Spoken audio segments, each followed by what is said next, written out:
Hi, everyone, and thank you for joining me today for another Helping Managers Win. I'm Byron, and my colleague Tom is not going to be with us today. He'll be with us next week. So today we're going to be diving a little bit deeper in what we were talking about last week as far as the predictive index, how it kind of helps us highlight those relationship strategies.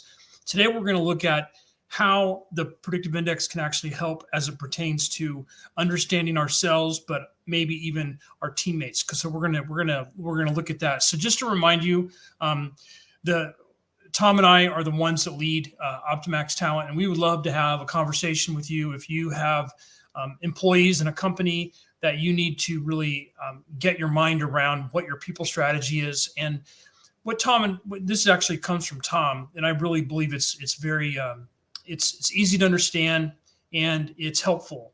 And it means this: its strategy is what you are counting on to win.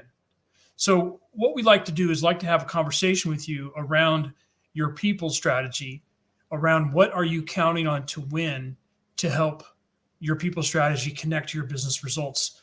So we want to help you help managers win, and we believe that managers are crucial. As a matter of fact, we believe that they're the bridge.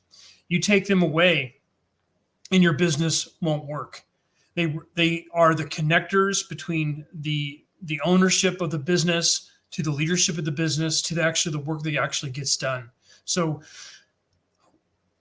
the reason why Tom and I started doing the Helping Managers Win series back in the first of the year was because the Predictive Index came out with a study back in September of 2023 about really middle managers and how they are feeling the squeeze in the middle from the folks from the top, their bosses, and even their direct reports, the people that are on their teams.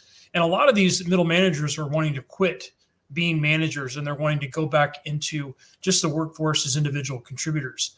And really what Tom and I believe this was kind of like a clarion call for us to kind of, speak out and do something that could be helpful for you. If you're listening to this and you're a manager, obviously this is designed to help you. But also if you're a director or a VP or even in the C-suite, we're trying to provide solutions. We are going to provide solutions that are affordable, that are also scalable across your organization, so that you can indeed help your managers win. Because your managers need support. They need support from you. If it's from the top, they also need support from outside resources. So they do not and they cannot be left alone. And a lot of managers, especially middle managers, feel like they're kind of on an island, and the support that they have and the resources they have are sparse. The resources, they need to understand more, and they also need to empower others. So our encouragement to you, as we're kind of thinking about what does it mean for us to help you help managers win, it really is about getting these managers the support they need, but also getting them the resources they need in order for them to do their job. Obviously, no one has infinite resources, so we need to be very, very wise and discerning about the investments we make on the resources that we are going to invest in. And we believe that one of the best things you can do is consider a resource that's going to provide you with a relationship strategy, which is what we talked about last week. This is Tom's PI, which is on top, and my PI, which is on the bottom. As you can see, there are these differences. And if you don't have a behavioral assessment, if you don't have the predictive index to show you that the people on your teams are different, and they're different, it's just that what this does, it gives you the data, it gives you the evidence, and it gives you a way to communicate and talk about what the differences are and what to do about it. Because ultimately, the objective in these series of what we've been talking about of how we can help managers win is how can we work better together. Now, today we're going to be talking about how the predictive index ends up putting us into one of these four quadrants: the teamwork and employee experience quadrant, the process and precision quadrant. I see a typo there. Innovation and agility quadrant, and also the results and discipline quadrant. So the idea is we want to be able to kind of walk you through what each one of these quadrants are. And I'm just going to kind of jump in here really quickly to look at the software. If we're going to look at the teamwork and employee experience quadrant, and what we have here is we have a list of people that that have taken the assessment. And this person here is Michael Schmacher. And Michael is a collaborator. And collaborator is a friendly, understanding, willing, and patient team member. Collaborators are incredible team members to have on your team because they're very understanding, they're collaborative, they're people-oriented, they're sociable, they're patient, and they're patient with routines. Their preferred work style is they tend to be private, serious, introspective, reserved. They need time to connect, and they're focused, and they can concentrate on the task at hand for long periods of time. They're unhurried, deliberate, methodical. So when we look at this, when we go back and think about each Tom and I took this assessment. So where would Tom land in this quadrant, and where would I land in the quadrant? So let's look at that really quickly. So Tom is in the innovation and agility quadrant. And this is Tom here. And Tom's a promoter. A promoter is a casual, uninhibited, and persuasive extrovert with a tendency for informality. And then down here is mine. I'm a venturer, which is a self-starting, self-motivating, goal-oriented risk taker. As you can see, we're both inside the neighborhood of the innovation and agility. And innovation and agility, we're going to get to that in a second. But that's the purpose of what we want to talk about today, are these four quadrants: the teamwork and employee experience, the process and precision, the results and discipline, and the innovation and agility. So we're going to talk about the teamwork and employee experience quadrant first. And as far as what does that mean when someone is in this quadrant? Like we said, this is where Michael Schmacher is.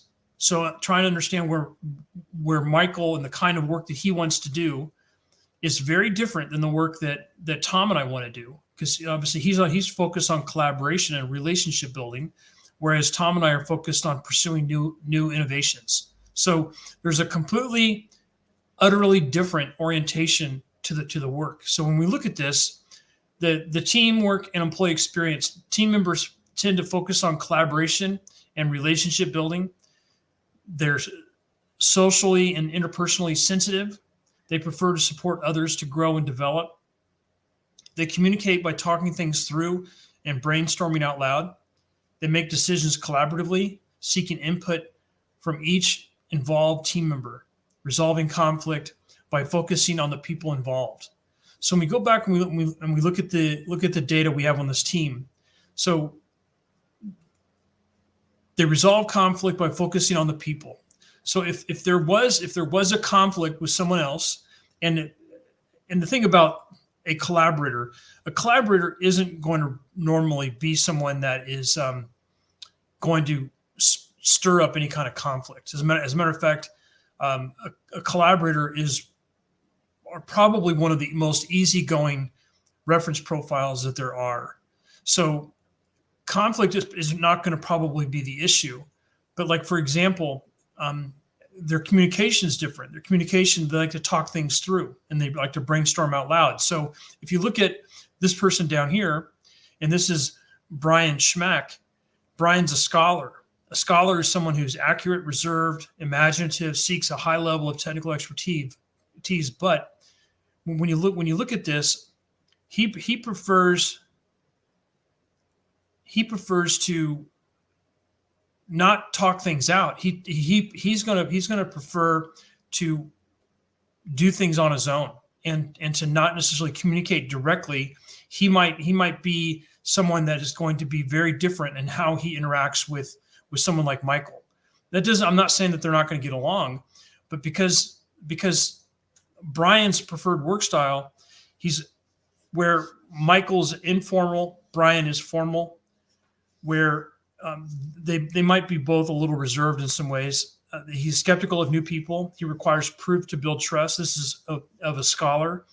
They're detailed and precise. Their follow through is literal. When they follow through, they want to absolutely get it. They want to. If you want to have someone on your team that wants to literally close things and finish tasks, a scholar would be a great person to have on your team. They're task focused. They quickly notice and push towards a technical problem and fixing it. They're assertive in cutting through any personal and emotional issues. So when you think about the differences between someone in the teamwork and employee experience quadrant and someone in the results and discipline quadrant, the focus on the results and goal achievement, whereas the focus here is on collaboration, relationship building. The focus is on people, and in results and discipline, it's focused on the work. These folks in the result and discipline, they tend to be driven, and we're going to get to that in a second in the slide, but they prefer to work on tasks and execution. They communicate concisely. After thorough reflection, they need time to process, whereas someone like Michael may not need as much time to process information. Thinking about Brian does. He does need time to process information and process insights and how he's going to move forward. They make decisions independently, whereas someone from the teamwork and employee experience, they make decisions collaboratively. This is a very different approach. Not one is right, not one is wrong. This is just to really kind of point out the contrast of their differences. But folks in the teamwork and employee experience, these are folks that, and there are more reference profiles than just the collaborator. They're inside the teamwork and employee experience. I just simply put together this fictitious team so we can kind of see what it's like to have a team that's very spread out and understanding that it's going to take some effort to understand one another. So the point is that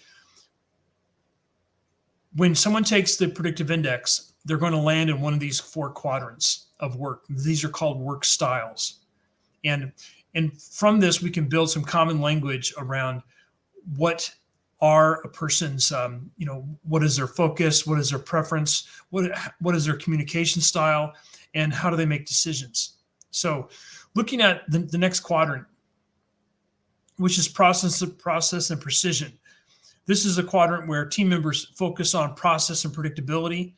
They tend to be well organized and efficient. They communicate concisely. After thorough reflection on their own, it would not be a good idea to call upon someone without any kind of warning who's in the process of precision. These folks need time to process and think, especially if you want to get the most out of them. They make decisions collaboratively, which is very, very different than the results and discipline folks, the folks over here. These folks do make decisions collaboratively. They want to work with other people. They seek input. They resolve conflict by focusing on the task.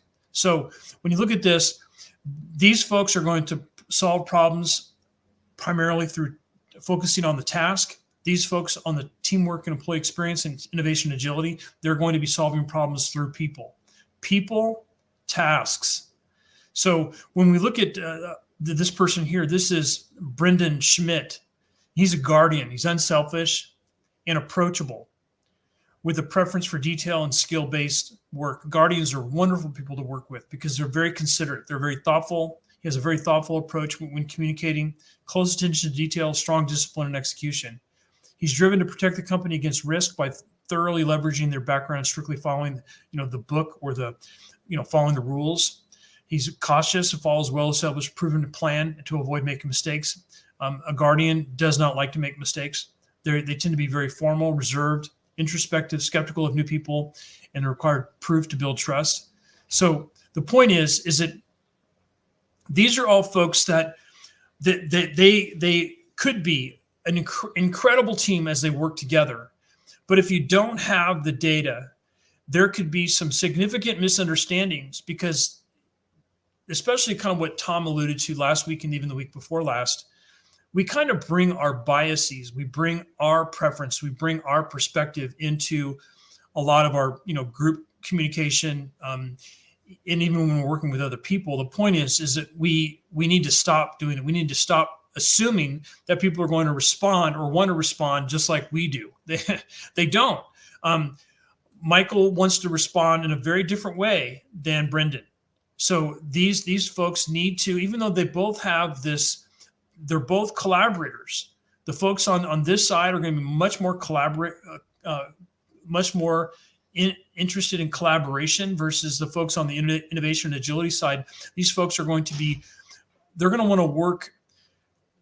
It's not that they don't like or understand or value collaboration. They do.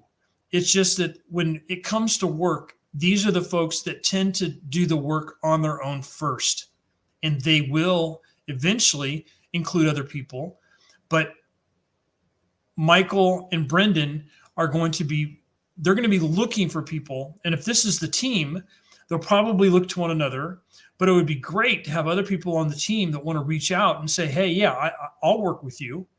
The point is that the collaborators really have a lot to say about how a team is set up and how they treat one another. Because if you had a whole team of innovation, agility, results, and discipline, there would be hardly any collaboration at all. And in some instances, that you'd be missing out on a lot. So let's look at the results and discipline folks. These team members, they tend to focus on results and goal achievement, and they tend to be driven, and they're also very competitive. They prefer to focus on tasks and execution. They communicate concisely after thorough reflection on their own. They make decisions independently without waiting for consensus. They resolve conflict by focusing on the task. Again, going back to kind of how they're going to solve problems. The process and precision that results in discipline folks are going to solve problems by focusing on the problem, focusing on the task, what needs to be done. The teamwork and employee experience and innovation agility folks, all of these folks here, I mean, all of, you got 3, 5, 6, we have 6 people here. And the idea is that 6 out of the 8, 2 are going to be focusing on the task and 6 are going to be focusing on the person or on the people. That's an important distinction, especially, and again, I haven't necessarily highlighted anyone on this team to be the leader, but let's say we wanted to put Sandy as the leader. So Sandy's now the leader of the team. And Sandy technically is also in this results and discipline because Sandy is an altruist. And she's just there. She's just there because she's also kind of like close to the line, just like Michael's close to the line here. But the point is, the results and discipline, they focus on results and goal achievement. It's just that when you think about an altruist, they build team cohesion and collaboration. They're organized, thorough, and they're a multitasker. So that's an altruist is a great person to have on your team because they really provide a lot of value because they're not only, when you look at Sandy's profile, look at the pattern. They're not only very people oriented, but they're also very process and precision. They don't like to make mistakes, but at the same time, when you look at this, we can just kind of zoom in here just for a second if we wanted to. This is just the software and PI. This will take us to Sandy's profile. At least it should. Yeah, it's going to do that. So you look at this. She doesn't want to make mistakes, but she also wants to work very fast. So this is someone who can actually do her work in a very collaborative way, and in a very extroverted way. But at the same time, she doesn't like to make mistakes, and she works very, very quickly. That's a unique individual I have on the team. This is also, I would say, a very unique profile. So the point being, the results and discipline folks, these are the folks that tend to be very competitive. They tend to be kind of the driving force about getting work done, focusing on, goals or, achieving those goals, milestones.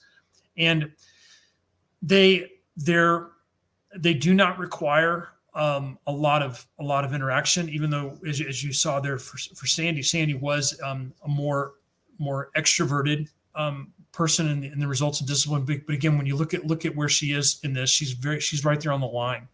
She's right there on the line between extroversion and introversion in some ways. So, which is probably why it's where she is. And all of these, there's a reason why they kind of plotted with the data points that they plotted within these 4 quadrants. So let's look at the innovation agility. Innovation agility, which is the neighborhood in the quadrant that both Tom and I are in. These members focus on pursuing new innovations. So it's, in many ways, it is about what's new. It's about what, how something new could improve either a process, or it can improve the company, or it can improve a sale. They tend to be open to risk and experimentation. They don't need to have everything 100% sorted or figured out. They are good at working kind of on the fly. They prefer to act quickly and assertively. They do tend to have this sense of urgency with them, especially with some of the folks, especially have the higher dominance and then the lower patience. They communicate by talking things through and brainstorming out loud. That is similar to the teamwork and employee experience folks. But they make decisions independently without waiting for consensus. That's very similar to the folks in results and discipline. So they have in common the teamwork and employee experience when it comes to how they like to talk things out. And they also have in common with the results and discipline, they make decisions independently.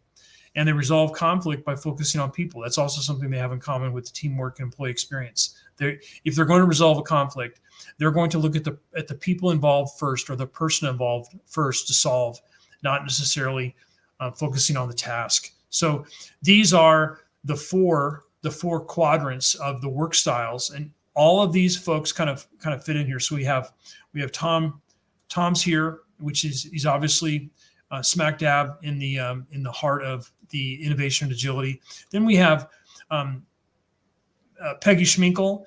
She's a maverick, and which means she's an innovative, outside the box thinker who is undaunted by failure. Mavericks are incredibly responsive to challenges and pressures. They kind of thrive in an environment where there's a lot of pressure and a lot of and especially if it's fast paced. They tend to be very visionary oriented, and they are amazingly social and very, I would say incredibly capable socially.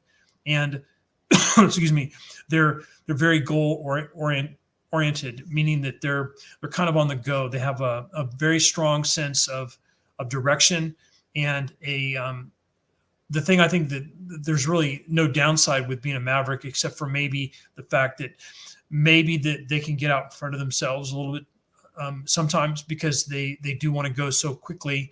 Maybe they haven't figured out some of the process that needs to happen in order for the thing that they're thinking about or wanting to see come to fruition. There's no system to support it. So the point is that mavericks are incredibly powerful, capable leaders. They can be very entrepreneurial and venturesome. So it's inspiring to have a maverick on your team. The last profile we haven't really looked at is David Schmedley, and he's a strategist, which is similar to, again, if you look at that, it's the exact same data point as mine, as a venture. A venture is the self starter, but the strategist is also a very important person to have on your team. A strategist is a results-oriented, innovative, and analytical with a drive for change. So these are the folks that can see the big picture. They can zoom out very, very well and very easily. They're very adept at changing gears, especially as it pertains to, like I said, zooming out, so that they can see the entire board, so to speak, and they can anticipate problems. They're able to deal with similar to the venture, but also I would say the maverick. They're able to deal with pressure. They kind of thrive in a sense of pressure with having multiple plates to spin, so to speak. And the thing that separates the strategist from everyone else, and again, I'll zoom in and we'll look at David's personal page. This is when you look at their drive for formality. They're very capable to, and again, it's right in the middle. It's right in the middle where that black triangle is, which means it's situational. But this is someone who's capable of creating processes and systems, and it's all based upon how this profile kind of lays itself out, almost like in a check mark. The point is that a strategist is they live and breathe with getting stuff done, but like everyone else in this neighborhood, they tend to be innovative and very agile and quick on their feet. So this is really the whole point of today, was just really wanting to show you that there are these four quadrants of work styles where all of the predictive index, and I could actually show you. I actually have the ability to show you where all of the predictive index. Let me just show you really quickly if you look at this, this is all 17 reference profiles. So as you can see, it's all kind of broken out like this. So these are all 17, and it's all pretty even as far as how the breakdown is. So the point today is just to kind of give you an idea of what these quadrants are, what these the work styles are, so that when you take the assessment, like for Tom and I, we happen to be in the same quadrant, and that's not a problem at all. As far as the fact that we both run this business, that's not a problem at all, because we're both very, very mindful of having innovation agility. But we have other people on our team that are process and precision, and if we didn't have them, we couldn't do what we do. And whenever you look at the exact opposite, so innovation and agility, the exact opposite is process and precision. When you look at teamwork and employee experience, the exact opposite is results and discipline. It's really important to understand that having this they're called balancers. So in many ways, Brendan is a balancer to everyone over here in innovation and agility, and Brian is a balancer to Michael over here in teamwork and employee experience. The point is it's really to having everyone on your team is important. It's important to, first of all, to kind of to have the data, to understand this. But let's talk about just the last few slides. So when it comes to ideas, to talk it out, in teamwork and employee experience and innovation agility, they want to talk it out. The folks on the bottom here, process precision, they need time to reflect. When it comes to conflict, it's people focused. It's all about people on the top, and it's all about task focus on the bottom. When it comes to decisions, people on the left, teamwork and employee experience and process and precision, they prefer to work together, which is collaboration. And innovation and agility and results and discipline, they prefer to work independently.